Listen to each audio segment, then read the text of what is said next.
J'étais en train d'examiner des rapports trimestriels lorsque mon téléphone a sonné.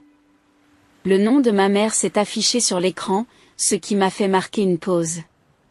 Nous ne nous parlions pas beaucoup ces jours-ci, alors l'avoir appelée pendant les heures de travail était inhabituel.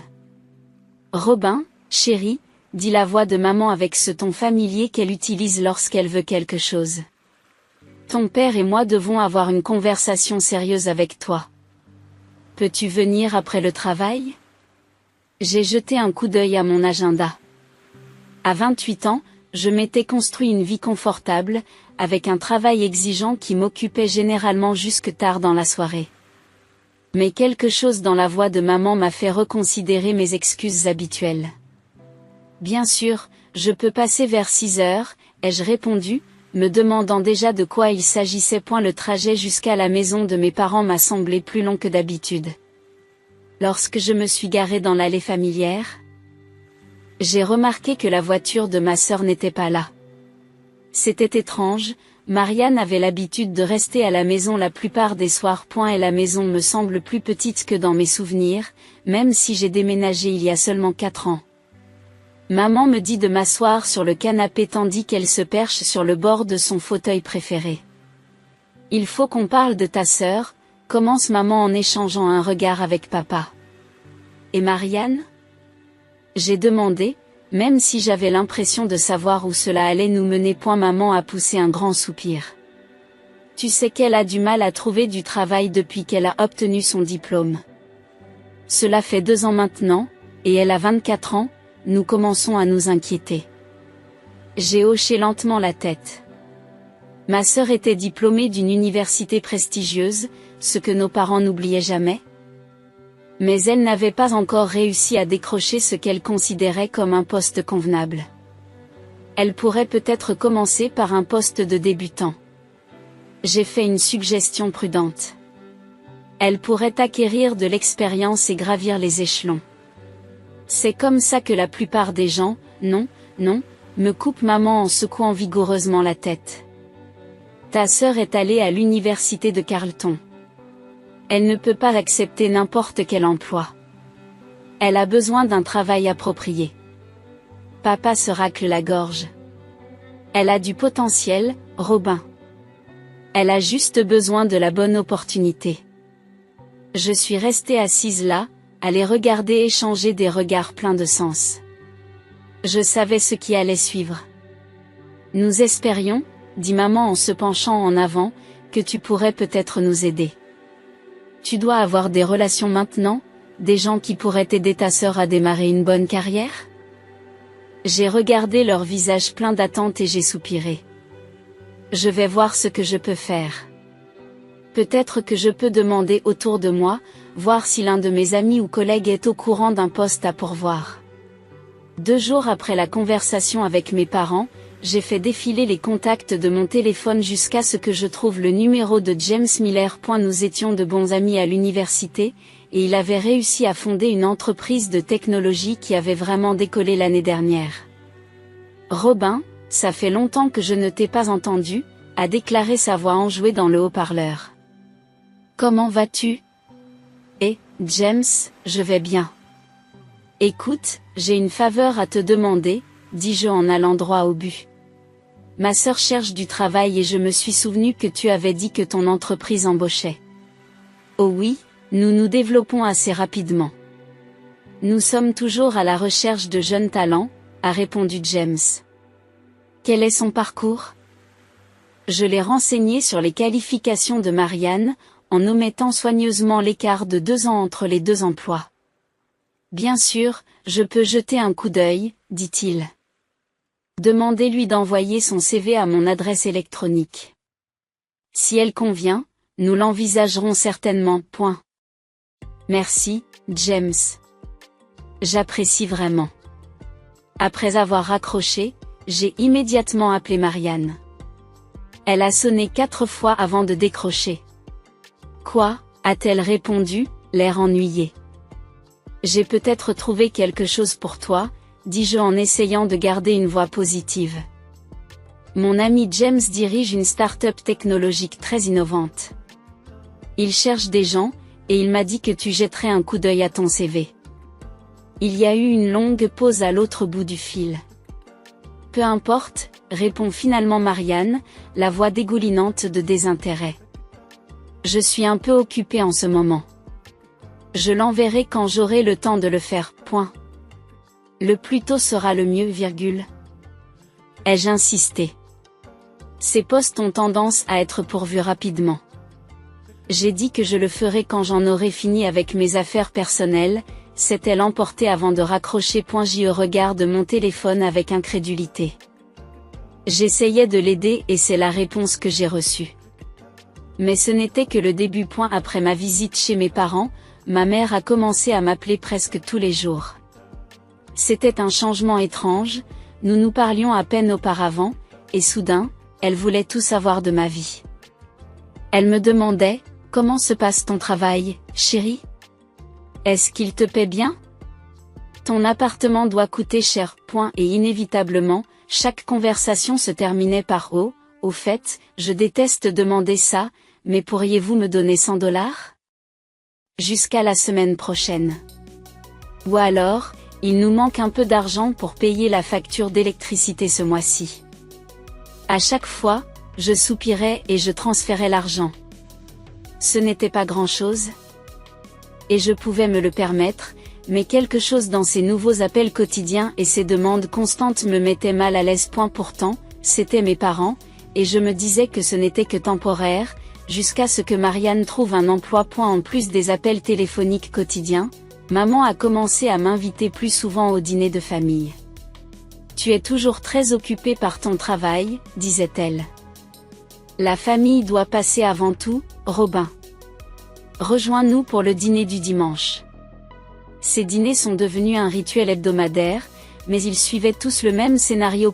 À peine avais-je franchi la porte que maman se lançait dans son sujet favori, les dernières réalisations de Marianne. Ta sœur a eu 5 entretiens cette semaine, annonce-t-elle un dimanche, rayonnante, alors qu'elle me passe la purée de pommes de terre. 5. Tu peux croire qu'elle travaille si dur? Papa a hoché la tête d'un air approbateur. C'est ça, notre fille. Elle se donne toujours à fond. Oh, et elle prend des cours d'espagnol maintenant, poursuit maman, en prenant à peine le temps de respirer. 3 fois par semaine. Et elle suit aussi des séminaires de développement personnel. L'instructeur dit qu'elle a un potentiel incroyable. J'ai poussé la nourriture dans mon assiette, les souvenirs remontant à la surface alors que j'écoutais à moitié leurs louanges incessantes sur Marianne. Il en avait toujours été ainsi, aussi loin que je me souvienne. J'avais 4 ans lorsque Marianne est née. Le jour où ils l'ont ramenée de l'hôpital, c'est comme si un interrupteur s'était déclenché dans notre famille. Soudain, tout tournait autour de ma petite sœur. Mes dessins ont disparu du réfrigérateur, remplacés par les premiers gribouillages de Marianne. Mes résultats scolaires sont devenus un bruit de fond pour chaque étape importante franchie par Marianne. Le souvenir de la fête de mon 10e anniversaire est encore douloureux. J'avais invité toute ma classe, mais lorsque Marianne a piqué une crise parce qu'elle voulait souffler mes bougies, papa et maman l'ont laissé faire. Ne sois pas égoïste, Robin, m'ont-ils grondé quand j'ai commencé à pleurer. Ce n'est qu'une petite fille. Ce schéma s'est poursuivi tout au long de notre enfance. Si quelque chose allait mal, on me le reprochait. Lorsque Marianne, 8 ans, a cassé le vase préféré de maman en courant dans la maison, j'ai été punie pour ne pas l'avoir surveillée correctement. Lorsqu'elle a échoué à un examen au collège, c'était de ma faute parce que je ne l'avais pas aidée à étudier. Peu importe que j'ai eu mes propres examens à préparer. Dès que j'ai commencé le lycée, mes parents m'ont fait comprendre qu'ils ne pourraient pas m'aider à payer les frais de scolarité. Nous devons économiser pour les études de Marianne, expliquait-il. Elle est très prometteuse dans ses cours avancés. Je me suis donc lancé à corps perdu dans mes études. Pendant que Marianne suivait des cours de danse et participait à des camps d'été, je travaillais à temps partiel et je me couchais tard pour rédiger des essais en vue de l'obtention d'une bourse d'études. Lorsque j'ai finalement obtenu une bourse pour l'université d'État, le seul commentaire de ma mère a été « Au moins, c'est réglé. » Maintenant, nous pouvons nous concentrer sur l'inscription de Marianne à Carleton. L'université a été épuisante. Entre le maintien de la moyenne de ma bourse, les 20 heures de travail hebdomadaire à la librairie du campus et les heures supplémentaires passées à servir les tables le week-end, j'avais à peine le temps de dormir. Mais cela en valait la peine. Le jour où j'ai quitté la maison de mes parents pour emménager dans mon propre appartement, c'est la première fois que j'ai eu l'impression de pouvoir respirer librement. Parfois, je me demande si mes parents ont remarqué à quel point je travaillais dur, à quel point je me débrouillais seul. Mais assis ici, lors d'un autre dîner de famille, à les écouter s'extasier sur le dernier coup de Marianne en matière d'amélioration de soi, je connais déjà la réponse. 2 semaines après ma conversation avec James, Marianne s'est enfin décidée à envoyer son CV. À mon grand soulagement, James a vu du potentiel dans sa candidature et lui a proposé un poste au sein du département marketing. J'ai appris son acceptation, non pas par Marianne elle-même, mais par un coup de téléphone enthousiaste de ma mère. « Ta sœur a obtenu le poste », a-t-elle pratiquement crié au téléphone. N'est-ce pas merveilleux ? Elle a tellement de talent qu'ils ont tout de suite reconnu son potentiel. Aucune mention de mon lien avec James, bien sûr. Pas de reconnaissance du fait que j'avais contribué à ce que cela se produise. Mais je m'y étais habituée. Les semaines se sont transformées en mois, et avant que je m'en rende compte, Noël approchait. L'invitation de maman à un dîner de fête s'accompagnait de l'habituelle culpabilisation. « Tu n'as pas passé Noël avec nous depuis des années, Robin », m'a-t-elle rappelé. « Marianne sera très déçue si tu n'es pas là. » J'en doutais, mais j'ai quand même accepté. Peut-être que les choses seraient différentes maintenant que Marianne s'était installée dans sa carrière. Peut-être qu'elle avait enfin grandi un peu. J'aurais dû m'en douter. Le jour de Noël, j'étais assise à ma place habituelle à la table de la salle à manger et je regardais Marianne présenter ses cadeaux soigneusement emballés à nos parents. Maman a sursauté en ouvrant un sac à main de marque. « Oh ! Ma chérie, il est magnifique !» s'exclame-t-elle en le serrant contre sa poitrine. « Et avec tes premiers salaires en plus, tu es si prévenante !» Vint ensuite le cadeau de papa, une montre hors de prix qui fit briller ses yeux. « C'est ma fille », dit-il fièrement. « Elle sait toujours exactement ce qu'il faut acheter. » Mes cadeaux, un livre soigneusement choisi pour papa sur sa période historique préférée, et un album photo fait main pour maman contenant des photos de famille que j'avais passé des semaines à rassembler et à organiser, reposaient sur la table d'appoint sans avoir été ouverts. Je savais qu'il finirait par s'en occuper, avec des remerciements polis et des regards rapides avant de retourner admirer les choix de Marianne. Marianne a à peine reconnu ma présence pendant tout le dîner. Les rares fois où nos regards se sont croisés, elle a rapidement détourné les yeux. Comme si le fait d'établir un contact visuel pouvait l'obliger à exprimer sa gratitude pour le travail que je l'avais aidé à obtenir. Et la conversation la plus proche que nous ayons eue a été celle où elle m'a demandé de lui passer la sauce. Mais la vie continue. Les appels quotidiens de maman comprenaient désormais des rapports détaillés sur les succès de Marianne dans l'entreprise, chacun étant présenté comme si ma sœur avait révolutionné l'entreprise à elle seule. Marianne a fait une présentation à la conférence trimestrielle, se réjouissait maman. Tout le monde a été impressionné. Ils lui ont même demandé d'animer une session en petit groupe. Ou encore, ta sœur vient de rentrer de son premier voyage d'affaires à Chicago. Son patron lui a dit qu'elle avait un réel potentiel de leadership. J'ai écouté ces mises à jour alors que j'étais assise à mon propre bureau, où j'avais remporté mes propres succès sans l'aide ou les relations de quiconque. Mais bien sûr, ces réussites ne valaient pas la peine d'être mentionnées. Elles ne l'avaient jamais été. Oh, et est-ce que je te l'ai dit ? Un jour, maman a continué, sa voix pétillant d'excitation. Marianne a été chargée de leur nouvelle campagne de médias sociaux. Elle est tellement douée que tout le monde adore ses idées. J'ai fait des bruits d'intérêt tout en terminant mon propre rapport trimestriel, celui qui m'avait valu un bonus le mois dernier. Non pas que j'ai pris la peine d'en parler à mes parents. À quoi cela servirait-il ? L'appel est arrivé un mardi soir pluvieux, alors que je préparais le dîner. Je me suis assise au comptoir de ma cuisine, écoutant le bruit familier de la pluie contre mes fenêtres, pendant que maman détaillait leurs problèmes financiers.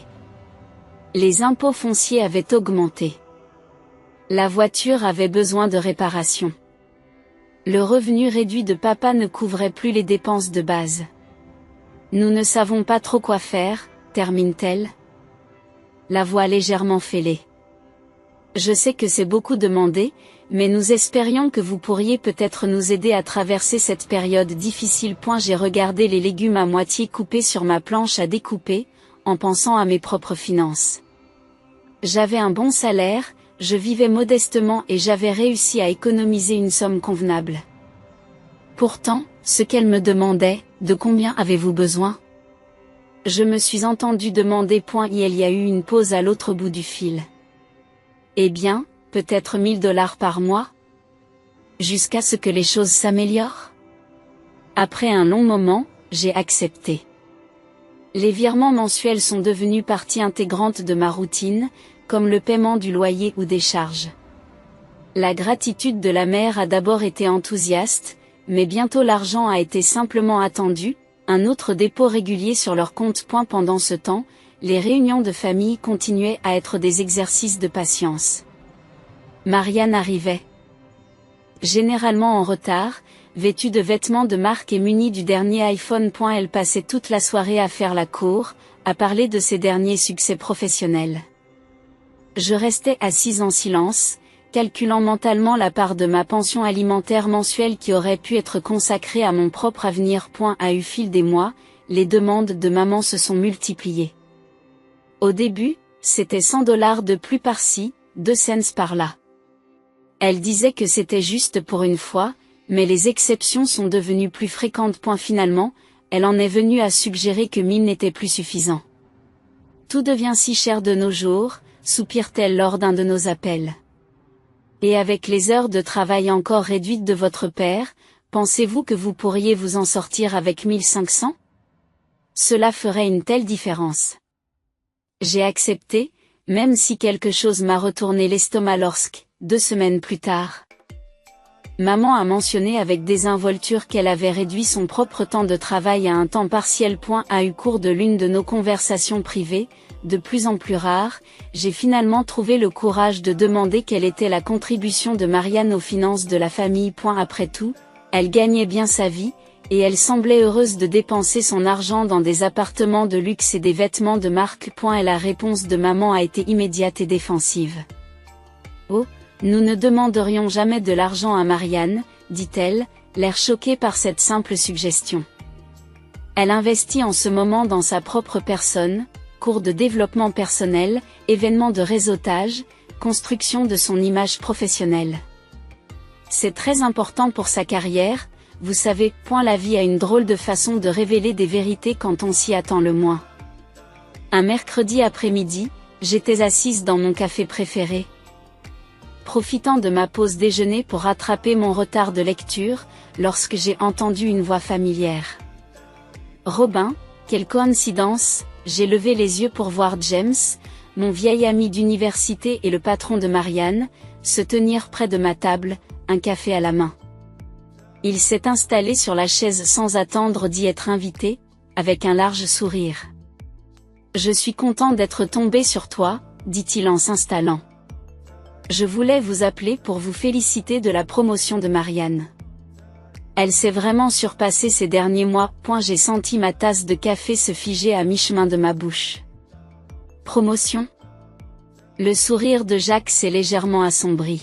« Oui, nous l'avons nommée responsable du marketing numérique la semaine dernière. » Elle ne te l'a pas dit?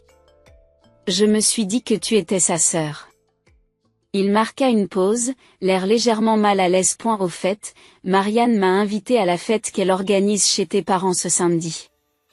Malheureusement, je ne pourrai pas venir.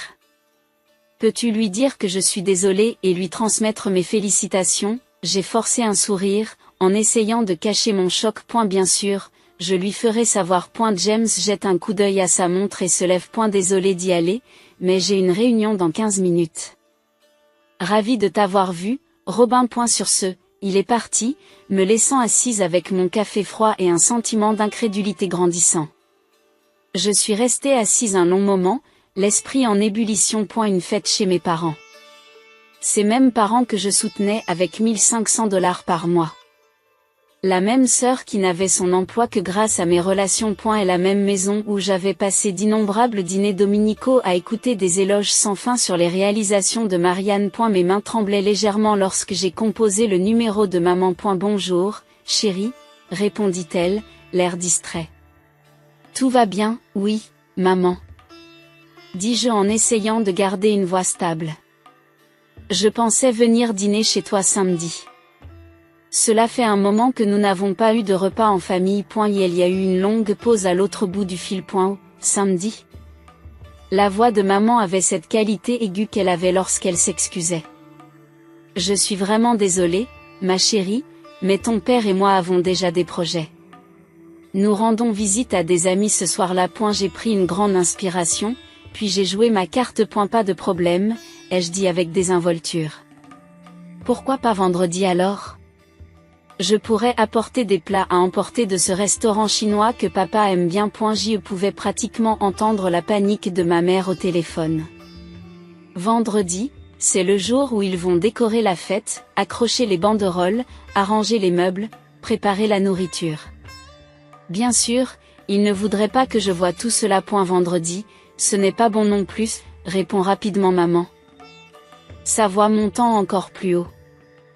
J'ai un rendez-vous chez le médecin. Puis il y a les courses, et je dois faire le ménage, et les excuses s'accumulent, toutes plus transparentes les unes que les autres. J'y suis restée là à écouter, à me souvenir de toutes les fois où j'avais répondu à leurs appels à l'aide, de tous les paiements mensuels, de toutes les années où j'ai été la personne responsable. La personne fiable, celle sur laquelle ils pouvaient toujours compter. Dès retour à mon bureau, je n'arrivais pas à me concentrer sur mon travail. Sur un coup de tête, j'ai ouvert Facebook et cherché le profil de Marianne. Rien ne s'est affiché.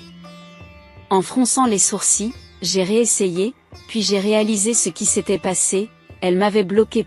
Sarah, j'ai appelé mon amie et collègue de travail dans le box d'Axandra grave côté. Peux-tu me rendre un petit service ? Peux-tu chercher la page Facebook de ma sœur ? Un instant plus tard, nous regardions le profil de Marianne. Il y avait là, en couleur, de nombreux messages sur sa prochaine célébration. J'obtiens enfin la reconnaissance que je mérite, peut-on lire dans une légende. Toutes ces années de travail acharné ont porté leurs fruits. Autodidacte, réussite, patronne. J'ai eu envie de vomir en lisant les commentaires. Autodidacte ? Le poste qu'elle n'a obtenu que grâce à mon lien avec James ? Le poste qu'elle n'a pu occuper que parce que nos parents l'ont soutenue pendant qu'elle se cherchait après l'université, la promotion qu'elle fêtait dans une maison en partie payée avec mon argent, le reste de la semaine s'est déroulé dans le flou. Je n'ai pratiquement pas dormi, mon esprit étant envahi par des années de souvenirs, de sacrifices et de soutien unilatéral. Samedi soir, j'avais pris ma décision. Je me suis arrêtée devant la maison de mes parents à 20h30. La rue était bordée de voitures, et je pouvais voir les lumières flamboyer à travers les fenêtres. Entendre le son étouffé de la musique et des rires. Je me sentais étrangement calme lorsque j'ai sorti mon téléphone et composé le numéro de James. Hey, James, ai-je dit quand il a décroché. Tu te souviens que tu n'as pas pu venir à la fête de Marianne ? Eh bien, je suis devant la maison de mes parents en ce moment, et je pense que tu veux entendre quelque chose. Tu veux bien rester en ligne ? Bien sûr, a-t-il répondu, l'air confus. J'ai mis le téléphone sur haut-parleur, j'ai augmenté le volume et j'ai marché jusqu'à la porte d'entrée. La clé que j'avais gardée de tous ces dîners de famille tournait doucement dans la serrure. Et la fête battait son plein. Des serpentins décoratifs pendaient du plafond, une banderole « Félicitations » s'étendait sur le mur du salon. Marianne se tenait au centre d'un cercle d'admiration, vêtue d'une nouvelle robe de créateur. Une coupe de champagne à la main. Et la pièce est devenue silencieuse lorsque je suis entrée. Le visage de maman est devenu pâle. Papa s'est soudain intéressé à ses chaussures. L'expression de Marianne est passée du choc à la colère. Qu'est-ce que nous fait-on exactement ce soir? J'ai demandé, ma voix portant dans le silence. Soudain. Marianne se ressaisit la première. Qu'est-ce que tu fais ici? Demanda-t-elle, le visage rougi. Tu n'as pas été invité. C'est une fête réservée à la famille et aux amis proches. La famille, ai-je répété. Je suis ta sœur. Et c'est moi qui t'ai aidé à obtenir ce travail. Cela ne veut rien dire, s'emporte Marianne. Tu ne fais pas partie de mon cercle intime. Tu ne m'as jamais soutenu dans ma réussite. Je me suis tournée vers maman, qui se tordait les mains nerveusement. C'est pour cela que je n'ai pas été invitée? Parce que je ne te soutiens pas assez? Et les $1500 que je t'envoie chaque mois? Maman lève le menton. Un air défensif familier se dessine sur son visage. Eh bien, nous n'en aurons plus besoin. Marianne a un nouveau poste formidable, avec un excellent salaire. Elle va nous aider à partir de maintenant. J'ai regardé ma mère, ses paroles résonnant encore dans mes oreilles. Lorsque Marianne s'est avancée, son visage s'est illuminé de champagne et de colère. Tu veux parler de la façon dont j'ai obtenu ce travail, dit-elle en ricanant. Très bien, parlons-en. Et si vous connaissiez James? C'est moi qui ai mérité cette promotion. C'est moi qui ai travaillé dur et qui ai impressionné tout le monde, point. Tu ne penses pas que tu devrais au moins reconnaître? Commençai-je, mais elle me coupa la parole. Reconnaître quoi? Mon Dieu, tu as toujours été comme ça, si désespéré pour attirer l'attention, pour avoir du mérite. La voix de Marianne s'est élevée, aiguisée par des années de mépris emmagasiné. Tu sais quoi? J'ai toujours eu honte d'être de ta famille. Tu te promènes toujours dans tes vêtements bon marché, enfouis dans tes livres, tu ressembles à une sorte d'épouvantail. Est-ce que tu as au moins une robe décente? Tu es un air embarrassant et un barbouilleur depuis que nous sommes enfants. Le silence s'installe dans la salle. Plusieurs invités se déplacèrent mal à l'aise, évitant de se regarder dans les yeux. La coupe de champagne de quelqu'un tinta nerveusement contre une table. J'y sentis un calme étrange s'installer en moi. Et, James, ai-je dit clairement dans le téléphone que je tenais toujours. Tu as compris tout ça? Chaque mot, sa voix sortait du haut-parleur, claire comme de l'eau de roche dans la pièce silencieuse. Et je suis absolument consternée. Le visage de Marianne est passé du rouge au blanc en un instant. J'ai tourné l'écran du téléphone vers elle pour qu'elle puisse voir le nom de James sur l'appel. Bonjour, Marianne, poursuit James. La voix dure. Je m'attends à vous voir dans mon bureau lundi matin à la première heure. Considérez que votre promotion est annulée et je vous donne 2 semaines pour trouver un nouvel emploi. Ce genre de comportement est tout à fait inacceptable dans notre entreprise. La coupe de champagne de Marianne lui a échappé des doigts et s'est brisée sur le parquet. Maman se précipite, les mains tendues. Robin, chérie, on peut sûrement... Non, je l'ai interrompu. Nous ne pouvons pas. Et à partir de demain, tu peux arrêter d'attendre ces dépôts mensuels. J'en ai fini.